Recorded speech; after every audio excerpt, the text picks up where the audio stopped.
Hi, welcome to Sri కోయిట్స్. నా వీడియో చూస్తున్న ప్రతి ఒక్కరూ నా ఛానల్ని సబ్స్క్రైబ్ చేయడం మర్చిపోకండి.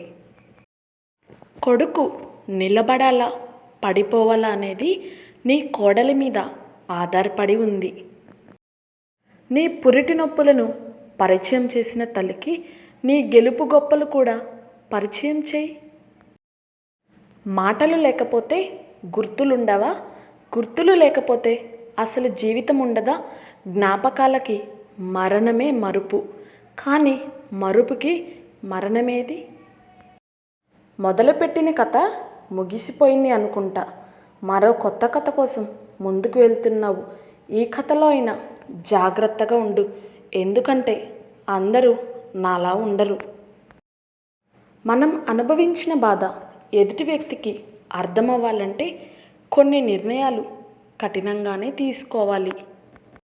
చూడడానికి చిక్కులుగా ఉన్నా ప్రయాణిస్తే సరైన మార్గం ఉంటుంది. లైఫ్ కూడా అంతే. ఎన్నో సమస్యలు చుట్టుముట్టినా అడుగు ముందుకు వేస్తే పరిష్కారం ఖచ్చితంగా దొరుకుతుంది. కడుపున పుట్టిన పిల్లలు వదిలేస్తారేమో కానీ కట్టుకున్నోడు మాత్రం కాటికి పోయే వరకు వదిలేయడు. ప్రస్తుతం మన చుట్టూ ఉన్న వారిలో పరిస్థితులు తట్టుకొని నిలబడిన వారికన్నా తప్పించుకొని తిరుగుతున్న వారే ఎక్కువ. సముద్రాన్ని చూడగలం కానీ దానిలో ఉన్న ఉప్పును చూడలేము. అలాగే మనుషులను చూస్తాం కానీ వారి మనసులో ఏముందో చూడలేం కదా. ఈ రోజుల్లో బంధాలు ఏవైనా సరే వైఫై లాగా అయిపోయాయి. దగ్గరున్నంత వరకు మనతోనే ఉంటారు, కొంచెం దూరం అవ్వగానే వేరే వారికి కనెక్ట్ అవుతున్నారు. ఒక్కరోజు కట్టుకునే చీరను 100 సార్లు చూసే అమ్మాయి జీవితాంతం కలిసి బ్రతికే భర్తను ఎంచుకోవడంలో ఓడిపోతారు.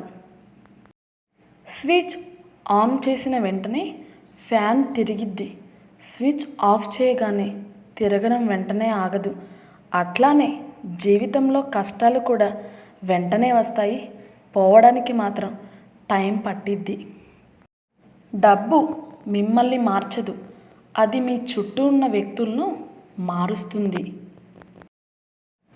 చాలామంది చనిపోయిన శవాన్ని చూసి భయపడతారు కానీ బ్రతికున్న మనిషి చాలా డేంజర్. దొరకని బంధం. నువ్వు ఎలా అయితే కావాలనుకున్నావో అలాంటి ప్రేమ ఎవ్వరి దగ్గర దొరకదు.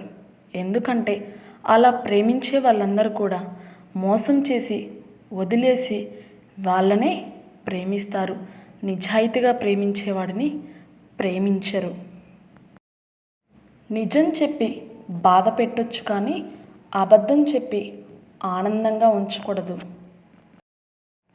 జాబ్ ఉంటే ఇంటికి వెళ్ళడానికి టైం ఉండదు, జాబ్ లేకపోతే ఇంటికి వెళ్ళిన విలువ ఉండదు. లాస్ట్కి మిగిలేవి ప్రామిసెస్, వాల్యూ, చాటింగ్స్, మెమోరీస్, భరించలేని బాధ. లైఫ్లో చాలా కోల్పోయా, చాలా కిందకి పడిపోయా. ఇసుకరవ్వంత నమ్మకంతో నడుస్తున్నా కానీ ఊపిరున్నంత వరకు పోరాడుతా. నమ్మకం స్టిక్కర్ లాంటిదే. మొదటిసారి అతికినప్పుడు ఎంత గట్టిగా ఉంటుందో నమ్మకం కూడా అంతే. ఒక్కసారి తీస్తే మళ్ళీ అతకదు, ఒక్కసారి పోతే మళ్ళీ రాదు. నా వీడియో నచ్చితే లైక్ చేయడం, సబ్స్క్రైబ్ చేయడం మర్చిపో.